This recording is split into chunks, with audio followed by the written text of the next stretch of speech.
অসম জাতীয় বিদ্যালয়ৰ ৪ৰ্থ শ্ৰেণী নতুন গণিতৰ অনুশীলনী ১০ কৰ প্ৰশ্ন ১ নম্বৰত আছে শুদ্ধ নে অশুদ্ধ লিখা।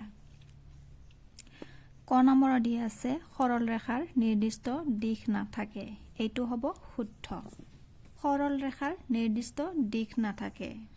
এডাল সৰল ৰেখাক সীমাহীনভাৱে যিমান পাৰি সিমান দূৰলৈকে আঁকিব পাৰে। গতিকে সৰল ৰেখাৰ নিৰ্দিষ্ট দিশ নাথাকে। খ নম্বৰত আছে বিন্দুৰ আকাৰ থাকে। এইটো হ'ব অশুদ্ধ। বিন্দুৰ আকাৰ নাথাকে। বিন্দুৰ কোনো আকাৰ নাথাকে। বিন্দু এটা দেখা পাবলৈ পেঞ্চিলেৰে সৰু ফুট এটা দি বিন্দু অঁকা হয়, যেনে এইটো ফুট।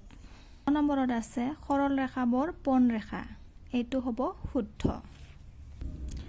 কাৰণ কণী এটাক যদি আমি এখন প্লেট বা মেজৰ ওপৰত থলে কণীৰ গাটো সম্পূৰ্ণৰূপে প্লেট বা মেজখনৰ লগত লাগি নাথাকে।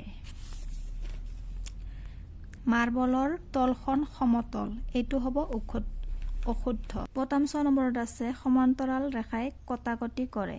এইটো হ'ব অশুদ্ধ। ২ নম্বৰত আছে খালী ঠাই পূৰ কৰা। ক নম্বৰত দিয়া আছে সমতলবোৰ মিহি হয়। আমি খালী ঠাইত লিখিব লাগিব হয়। খ নম্বৰত আছে ৰেখাখণ্ডৰ দিশ জুখিব পাৰি। গ নম্বৰত আছে আমি খালী ঠাইত দিব লাগিব সৰল ৰেখা। সৰল ৰেখা আগতে ২ মূৰে কাৰ চিন দিয়া হয়। ঘ নম্বৰত আছে দুটা ৰেখাই কটাকটি কৰিলে এটা বিন্দুত কটাকটি কৰে। ঙ নম্বৰত আছে এটা বিন্দুৰ মাজেৰে এডাল না অসংখ্য ৰেখা আঁকিব পাৰি।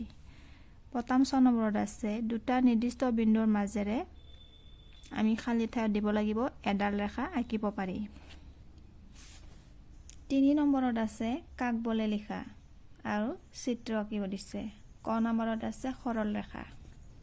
সৰল ৰেখা বুলিলে এডাল সৰল ৰেখাক দুয়ো মূৰে সীমাহীনভাৱে আঁকি গৈ থাকিব পৰা পোন ৰেখা এডালক সৰল ৰেখা বোলা হয়। আমি চিত্ৰটো এইদৰে আঁকিব লাগিব। ইয়াৰ পিছত আছে বেকা ৰেখা। ৰেখা এডাল পোন নহ'লে তাক বেকা ৰেখা বোলা হয়। আমি আৰু ইয়াৰ চিত্ৰ আঁকিব লাগিব আমি এডাল ৰেখাক বেকা কৰি আঁকিব লাগিব। গ নম্বৰত আছে সমান্তৰাল ৰেখা। দুডাল ৰেখাক যদি দুয়োমূৰে বৰাই আঁকি গৈ থাকিলেও ৰেখা দুডাল কটাকটি নকৰে এনে ৰেখাবোৰক সমান্তৰাল ৰেখা বোলা হয়। সমান্তৰাল ৰেখা হ'বলৈ হ'লে দুডাল ৰেখা আমি আঁকিব লাগিব আৰু সেই ৰেখা দুডাল কটাকটি নহয়। আমি এইদৰে দুডাল ৰেখা আঁকিব লাগিব। ইয়াক কোৱা হয় সমানভাৱে দুয়োটা ৰেখাকে আমি সমানভাৱে আঁকিব লাগিব। ইয়াক সমান্তৰাল ৰেখা বুলি কোৱা হয়।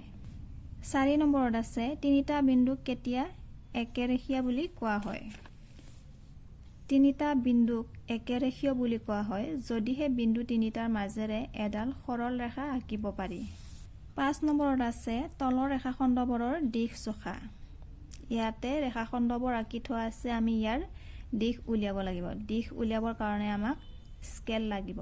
গতিকে স্কেলৰ সহায়ত আমি ইয়াৰ দিশটো উলিয়াব লাগিব। ৰেখাখণ্ডটো য'ৰ পৰা আৰম্ভ হৈছে সেইটোৰ পৰা আমি স্কেল পাতৰ ০ সংখ্যাটোৰ পৰা আমি ল'ব লাগিব। আমি সমানকে ল'ব লাগিব। ০ৰ পৰা আৰম্ভ কৰি আমি দিশটো ল'লে পোৱা যায় ৰেখাখণ্ডটো আছে স্কেল পাতৰ ৬ সংখ্যা থকা আঁচলৈকে। গতিকে আমি ইয়াৰ পৰা বুজি পাওঁ যে এই ৰেখাখণ্ডৰ দিশ হ'ব ৬ চেণ্টিমিটাৰ। ইয়াৰ পিছত খ নম্বৰত আছে আমি স্কেল পাতৰ ০ৰ পৰা আৰম্ভ কৰি দিশটো উলিয়াব লাগিব। গতিকে আমি ৰেখাখণ্ডটো য'ৰ পৰা আৰম্ভ হৈছে সেইটোৰ পৰা আমি ০ বিন্দুটোৰ পৰা ল'ব লাগিব। ০ বিন্দুটোৰ পৰা ল'লে হ'ব ইয়াৰ দিশটো আছে স্কেল পাতৰ ৭ সংখ্যা থকা আঁচডালৰ পৰা সোঁফালে সৰু সৰু আঁচ থকা ৫ নম্বৰ আঁচলৈকে আছে। 7 আৰু 8ৰ মাজত সৰু সৰু আঁচবোৰ আছে 10ডাল। তাৰে 10ডালৰ মাজৰ আঁচডালত আছে। এই ৰেখাখণ্ডৰ দিশটো হ'ব 7.5 সেণ্টিমিটাৰ। ইয়াৰ পিছত আছে গ নম্বৰত। আমি গ নম্বৰতো ঠিক তেনেদৰে জুখি উলিয়াব লাগিব। আমি শূন্যৰ স্কেল পাতৰ শূন্যৰ পৰা আৰম্ভ কৰি দিশটো উলিয়াব লাগিব। শূন্যৰ পৰা আৰম্ভ কৰি দিশটো উলিয়ালে হয় স্কেল পাতৰ 10 সংখ্যা থকা আঁচৰ পৰা সোঁফালে সৰু সৰু আঁচ থকা 4 নম্বৰ ঘৰলৈকে আছে। গতিকে আমি ইয়াৰ পৰা বুজি পাওঁ যে ইয়াৰ দিশটো হ'ব 10.4 সেণ্টিমিটাৰ। ঘ নম্বৰত আছে। ঘ নম্বৰতো আমি ঠিক তেনেদৰে শূন্যৰ পৰা আৰম্ভ কৰি ল'ব লাগিব। দিশটো আছে স্কেল পাতৰ 4 সংখ্যা থকা আঁচৰ পৰা সোঁফালে সৰু সৰু আঁচ থকা 5 নম্বৰ ঘৰলৈকে আছে। গতিকে আমি বুজি পাওঁ যে 4.5 সেণ্টিমিটাৰ। প্ৰশ্ন 6 নম্বৰত আছে তলত দিয়া জোখৰ একোডালকৈ ৰেখাখণ্ড আঁকা। ক নম্বৰত আছে 5 সেণ্টিমিটাৰ। আমি 5 সেণ্টিমিটাৰ জোখৰ এডাল ৰেখাখণ্ড আঁকিব লাগে স্কেলৰ সহায়ত। এতিয়া আমি 5 সেণ্টিমিটাৰ জোখৰ ৰেখাখণ্ড আঁকিবৰ কাৰণে আমি স্কেল পাতৰ শূন্যৰ পৰা আৰম্ভ কৰি স্কেল পাতৰ 5 নম্বৰ থকা আঁচডাললৈকে আমি আঁকিব লাগিব। আমি শূন্যৰ পৰা ধৰিব লাগিব।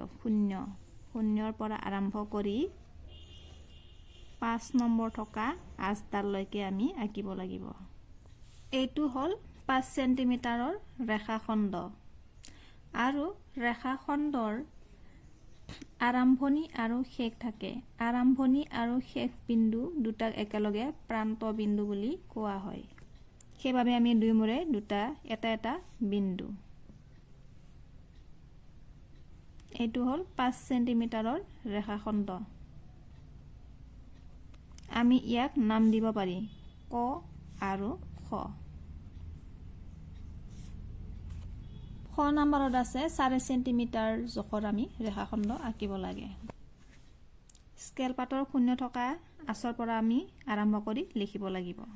শূন্যৰ পৰা আৰম্ভ কৰিলে হয় আমি আঁচডাল আঁকিব লাগিব 4 থকা আঁচডাললৈকে। আমি নাম দিব পাৰি ক আৰু খ। 10 সেণ্টিমিটাৰ জোখৰ ৰেখাখণ্ড আঁকিব লাগে। গতিকে স্কেল পাতৰ শূন্য থকা বিন্দুটোৰ পৰা আমি আৰম্ভ কৰিব লাগিব।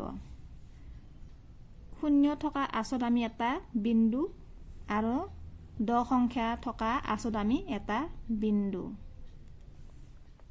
লিখিব লাগিব। তাৰপিছত আঁচ এডাল টানি দিব লাগিব।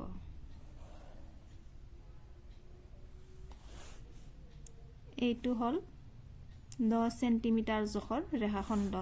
আমি নাম দিব পাৰি ক খ।